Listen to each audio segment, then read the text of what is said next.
Hello, welcome back to the Everything is Black and White podcast. I'm Jim Musgrove here. Hope you guys are all doing well. A very special episode today, something a little bit different. Not about transfers, not about Eddie Howe, and not about St James's Park, but rather an unsung hero or heroes of Newcastle United who are helping to prep the foundations, hopefully, for future success of this wonderful football club.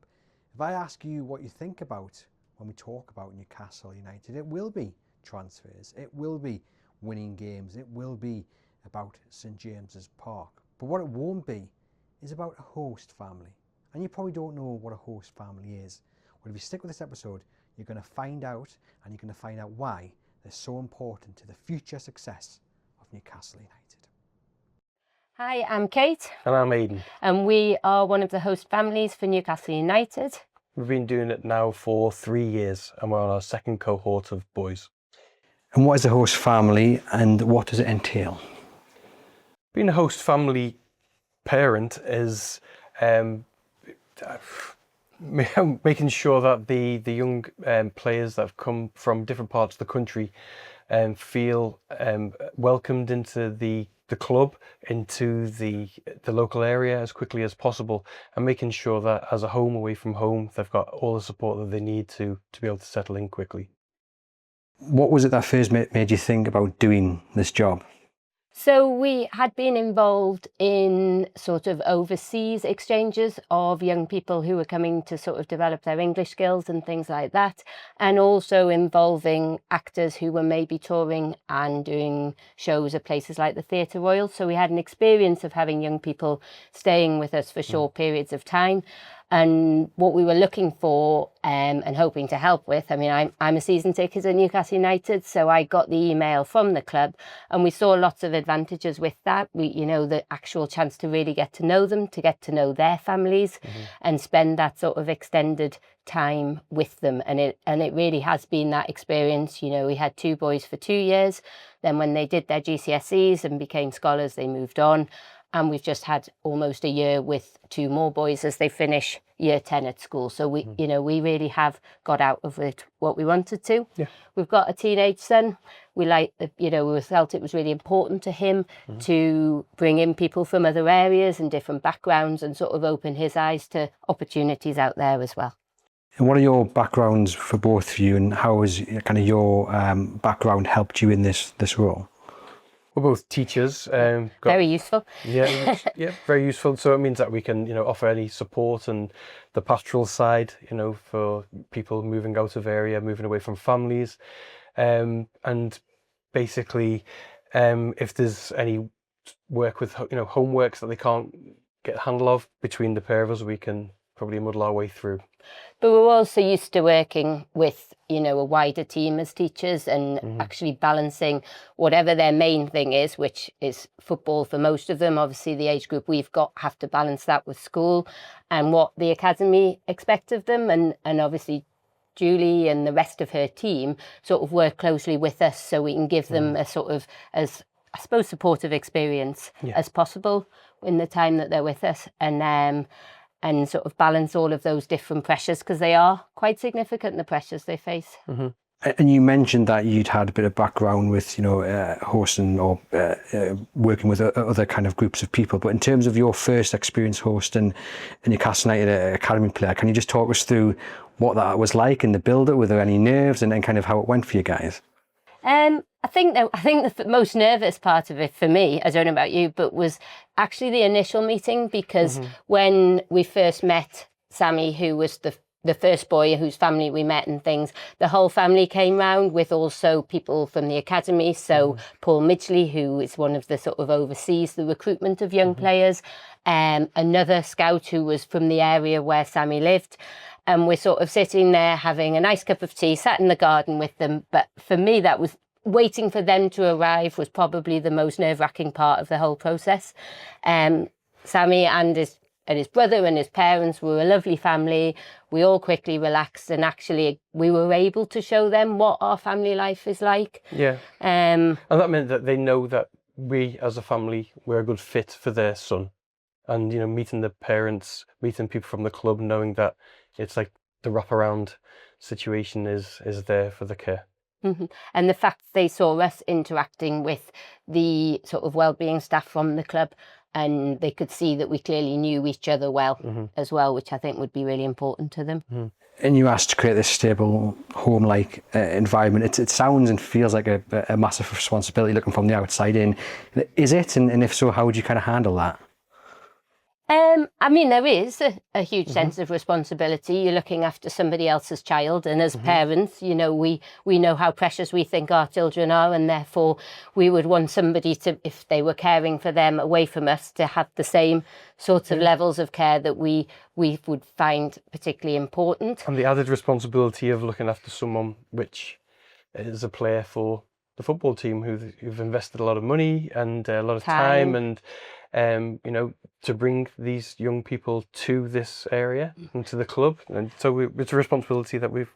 But I think we've really embraced it. I think, you know, it's amazing how quickly you'd think it would be a real bedding in period. But I think because the club have brought them up so much before, and they know the staff at the club, and they've got that contact there as well. It really does feel within days that they've been pretty much living there. Yeah. And you have the same conversations you'd have with all teenagers about rooms and washing and stealing biscuits, you know, all of those sorts of things that you'd expect any teenager to do, you know, but they really do fit in. They have, you know, they're a real addition, you know, and I was chatting to us, then we'd gone out for dinner with them last week before they went home for their summer break. And, you know, just listening to him about how much he enjoys having the boys in the house and, you know, watching the England games with them recently, all sat together and that kind of thing. You know, they really are part of the furniture now. You mentioned there some of maybe the lighter challenges, you know, stealing the biscuits and what have you, but I guess some of these players might get injured, they might just have a bad day of training, a bad game. How do you deal with that? Because, you know, it's not like they can go home and maybe speak to the parents. Yes, they can pick up the phone, but you guys are there face-to-face, you know, communication. I mean, it's like you're bringing your experience from being a school teacher when you're dealing with people with different emotions at different times or all at the same time. We did have one of the boys in the previous cohort who had a very long time off with an injury, and you know, it's just making sure that you're there to support and to, you know, to ask them how they're feeling and making sure that they're keeping in contact with the club and the physios, and it's just and their own family, and their own families too. Touching base, I think. But it's also important that football doesn't sort of be everything in this house. You know, we're all they are Everton season ticket holders, but we sort of put that one to one side. And I'm Newcastle, and we all love football as a family, but actually sometimes you need to step away from the football with them. You know, it is a lot of their time taken up by that, and they enjoy that. But actually, especially when they are injured and things, it's really focusing on other things that they're interested in and want to do, and encouraging them to go into town or meet up with friends. Go play golf. Go down to the beach, you know, those sorts of activities, encouraging them to sort out going home a little bit more regularly because they're not needed for certain sessions. And and just be teenagers. Yeah, and just sort of have that kind of, okay, this is a time I'm off. I've just got to wait until my next opportunity to play. We mentioned there's some of the challenges if they've had a bad day, a bad game and injury. I guess on the other side as well, if they've had a really good season or even just a really good game, do you have to kind of work with that to try and keep their feet on the ground? Or have you been looking in terms of the lads you've had on pro and to maybe getting too excited? Oh, they get excited. Plenty of excitement and whooping and hollering going on. But you feel like when they're sharing that information and their joy with it, you're part of it, and it's great to be able to share that, and that they are prepared to share it with you. So and sharing it with their families as well. You know, getting in touch with them. Let's have more positivity in this world. Yeah, it's a good deed in a wicked world. And you asked to provide the players with the life skills, cooking and cleaning and all that. Can you tell us about that, and you know, just how important it is that they do get those life skills? It is. I mean, we're the sort of first step towards that, because they're the younger cohorts we've had. However, Sam and Sammy were both, you know, cooking by the time they were year 11. This time last year, you know, they were making, you know, bacon and egg when they came back from school and having a right rum time. All sorts of cooking experiences. Yeah. You know, really for us at our stage, we are developing those skills as you would with any teenager. So we have expectations around washing and clearing away plates and making beds and that sort of thing, that Or having dirty kit available for the washing machine, and for rather example. than, oh, I need this tomorrow morning at 8 o'clock. And so that is sort of our part of it. And again, you know, being as a part of a family and having had older children, we're used to sort of introducing those skills. And then, you know, as they step up to being scholars, then they'll get more and more independent. But they get the metro, they walk to school on their own, you know, so they're familiar with the area, they go to town, they, you know, might organise a match ticket for themselves and meet friends and go and do all of those sorts of things. So play golf, all sorts. Yeah. So we encourage that. And you mentioned how quickly, you know, some of them have settled. I mean, how important is that, and what kind of difference do you see in them, you know, when they kind of do call this home? It's a real difference, you know, across the 4 boys that we've had. They've all all got their own personalities, which you'd expect as individuals. They're all from different families in different areas of the country. Some of them have found the initial goodbye very difficult, but have managed to turn that round. And sometimes I think by being open and honest about that, they've managed to settle really well. Other ones that might have appeared on the surface as very relaxed about it all and seem okay, we've noticed sort of a little bit down the line, when they might have had a month or so without having been home, you're sort of picking it up then and you start to chat about it, and you're looking ahead at maybe when there's a weekend break in the season or Christmas or something like that. But actually, I think I know, well, for us, it's Izzy, who's the main link at the minute at the club.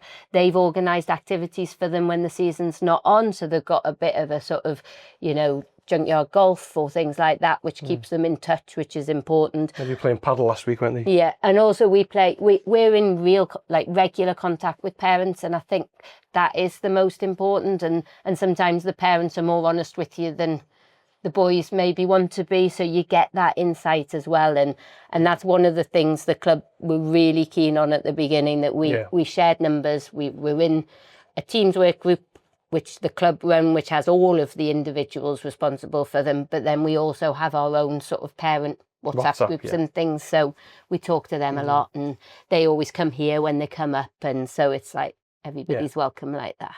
It is one of the most rewarding aspects of this, is seeing the development of these youngsters. I mean, you mentioned they had a couple of years with a couple of them, like their journey from, I guess, I'll say shy, but, you know, coming to a new city, a new environment, and then leaving, you know, with the skills that you've given them. I mean, is that the most rewarding aspect of it, would you say? Well, it is that journey cliche, isn't it? I mean, you know, they arrive, you know, they might measure the heights on the kitchen door frame, you know, and by the time, like Sam left, he'd grown about 2 feet, 2 feet in height. Yeah, it was, you know, and you're with them all the way, and, you know, it's the parts of it, you get to end of a half term, and all of a sudden the school trousers are up here, and, you know, it's just making sure that they're ready. They've got the day-to-day, they're ready to go, they're fed, they're clean.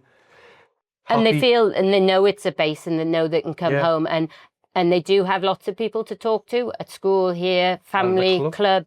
But sometimes they just need to shut the door and be left alone.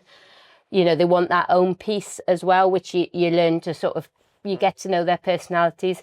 I think for us, in terms of the football journey, I think the big, you know, we'd had the boys for 2 years, and I remember getting a text from my mum when she was in Marseille for the Champions League game, and the team had come out, and Sam was in the squad, and he was obviously on the bench, and she was on a walking tour there, and she'd seen him on the balcony and waved up at him, and he'd waved back down, and you know, it was a really nice moment. And I was sort of texting Sam's parents saying, you know, how proud that we both were, and that sort of really felt like a real pinnacle, you know, within 5 months of leaving us, as a still 15-year-old who just battled his way through his GCSE exams and an injury that he'd had towards the end of the season. To see that was, you know, it was a proper proud host family moment that we put. And all of my friends, like lots of women who I go to the matches with, are regularly keep me up to date with all of our boys as well. It's like they've sort of adopted them as well as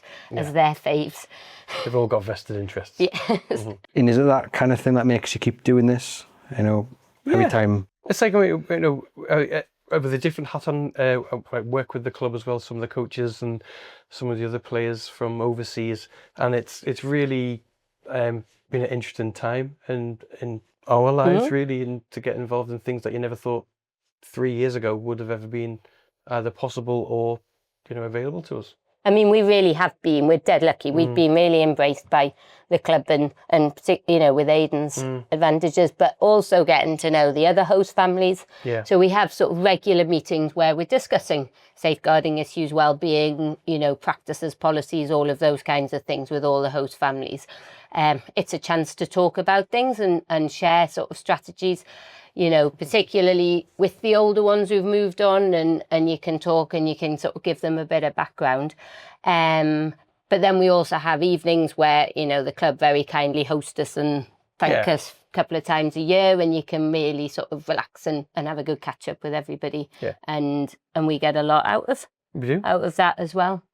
And in terms of Sam, what was his journey, like you mentioned there? Obviously more sane, obviously that's kind of, I guess, the peak for now, but what was his journey like to that stage? In terms of so Sam was very young when he arrived. He'd literally just turned 14. Yeah. He was we were only originally going to have Sammy. It was very confusing, and then Sam's, they were looking for a host family for him a little bit later, and he clearly had a huge amount of talent. Very gifted, had come from Oldham, which is a sort of lower category academy, so he hadn't had quite the input and some of the Newcastle ones had. Very talented, but very emotional, very young, away from home for the first time, and really wears his heart on his sleeve. So lots of peaks, but he was one who you had to sort of support and again work with them. It was Julie and then sort of Matt who were the team. And he sort of moved on and just absolutely flourished. Yeah. He was ready for school to. School was something he just loved the chance to get into football full time. That was his. Yeah. And he was absolutely on that path. And once he started getting called up for England. And, some of the speed he got up and down these stairs, in celebrating his first England call up was just, and he was to see him sort of buzzing around that was really good too. To watch the new boys playing, we'll still bump into both Sam and Sammy, and just to see him looking all grown up and really proud, and it's that kind of thing. It's just. And he sees one of our neighbours quite frequently in the gym. And he'll come over and speak to our neighbour who, again, therefore has a vested interest in him. Yeah. But, the fact that he, developed enough the neighbours, sort of relationships across and recognises them and things still is really nice, and he's really carrying himself well around the place. And you mentioned you're a season ticket holder. Is there a real sense of pride in the role that you're playing at the club? Yeah. And I do think, I suppose, in the initial situation, that was definitely a driving factor. We regularly talk as a group about, and as we know around the current rules for the spending and things like that, how important it is to have young players coming through. And obviously it's great to see the Geordie players come through because they are from the area, but as the Northeast, and with all the restrictions around how far academy players can travel and things, the fact that the club is looking further afield is really important, and generating that talent and getting them through to the 18s, 21s, which we've obviously seen Sam and Michael and people playing, and, as soon as possible involved in first team squads and things like that. That'll be key to Newcastle maintaining some sort of success in the future, unless there was some massive change in transfer rules. I know they have made changes, but it's not, significant. We do need to be, using the resources that are there. And I think that the club, does it in the right way. It's bringing people in, but putting them in with families. So, you might say that they might not be Geordies, but they're coming at the age of 14, and the formative years, they are here. Yeah, and they're buying into the city. They're not being put into, like a student halls of residence on the outskirts of a city. They are actually in and amongst. They're literally 5 minutes walk away from the school that they go to, and all the facilities that not from us, around. but they try and do the most dreadful Geordie accents, don't they? Oh yes.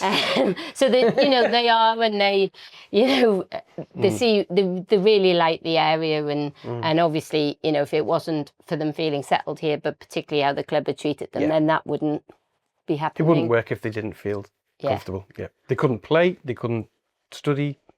Yeah, and I guess it's a real sense of your city as well, because it'll be down to you guys to show it all off. So it's a real sense of kind of, this is your home and this is what's great about it. Yeah, because we did. Who came into the academy that time? And Kevin Keegan. They were like, "Who's Kevin Keegan?" And we're like, "What?" We had a talk today. Some old fella. I was like, Kevin Keegan, he's an absolute legend. That was the first go. So we went through that. But it's also, they regularly ball boy for the matches as well. And you drop them off a little bit earlier, and you're talking through, when they see the statues of, and the stand names, and you're going through your Milburns. And I mean, they know Alan Shearer, don't get me wrong. But, you can give them real anecdotes about the history of the club, and talking about a lot of people who work for the academy that they're not really aware so much of people like Shola, who obviously represented his hometown team, Peter Ramage, working on the loans and things. They see these people around the club all the time, but they've not actually made the sort of connections that these were players who, represented the first team for their home team for extended periods of time.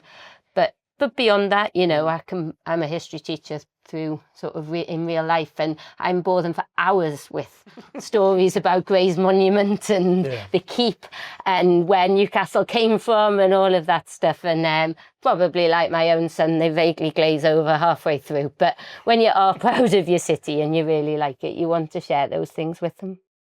Well, certainly. Now, when I was getting in contact with Andrew about this story, it was because it kind of came across as you guys like the unsung heroes of the club, because when you think about Newcastle United, you think about what you mentioned there, transfers or what's going to happen with the ground or what, but no one thinks about this role. So I say to you guys, in my opinion, you are one of the unsung heroes of the club. How would you guys react? I think it's just the humbleness that you've got to be as a teacher as well. I mean, you see your students through exams as a form tutor. In my particular case, you see them through, and then before you say goodbye to them, you have a prom, and then your boss comes along and says, right, you've got pick up this new one now, and you go again, and that's but it's great. Remaining part of their story as well. That's the thing that'll ultimately, as a teacher, it's when they come back in having graduated from university, or, I was contacted by a pupil who I probably taught between 2006 and 2008 a few weeks ago, who'd written a book, and she'd managed to find the school. She'd found out the school I was at, and she'd made contact that way. And, I would never have thought that I was part of her story still 20 years later. But, something, probably the subject was something that she particularly loved, and she'd made that contact. And I think it's the same, we meet up with Sammy, you'll bump into him because he's still quite local, and you'll always get that smile and that update and all of that information. And I think that is part of it. It's not an unsung hero. They add to us as much as we add to them. And as I say, having joined, being part of the club story as well, for both of us, even for the non-Geordie, it makes us very proud too. So we're lucky that we get that opportunity. And in terms of any family thinking about joining the programme, what would you say to them to maybe encourage them to pick up the phone? That would be the first thing. I'd encourage them, pick up the phone and come and talk to people like us, because I think there's a million questions there that the families probably have. And I think within sort of 10 minutes, you could really reassure them that, it's a responsibility that sounds huge, but it quickly becomes part of your life, and you get as much out of it as you put into it. And what would you say? I think, it's at the end of you can make it a bigger, you can conflate it into something huge. However, it's at the end of the day, it's about like what you can offer in caring, making sure that the person feels safe and happy, and that's what you'd be going in for it. And when you sit down for tea and they start telling you stuff and gossip and all of those sorts of things, so from like school or about some of the other friends and things that they've made, it makes it all worthwhile, or you go and watch them and you know, you see them score, or you know, the boys we've got at the minute with us have had a massively successful season in terms of winning tournaments down at Chelsea and then overseas, and you know, hearing all of that and getting all the feedback and being able to watch clips from it and all of that kind of stuff, you know, it really makes it's really rewarding.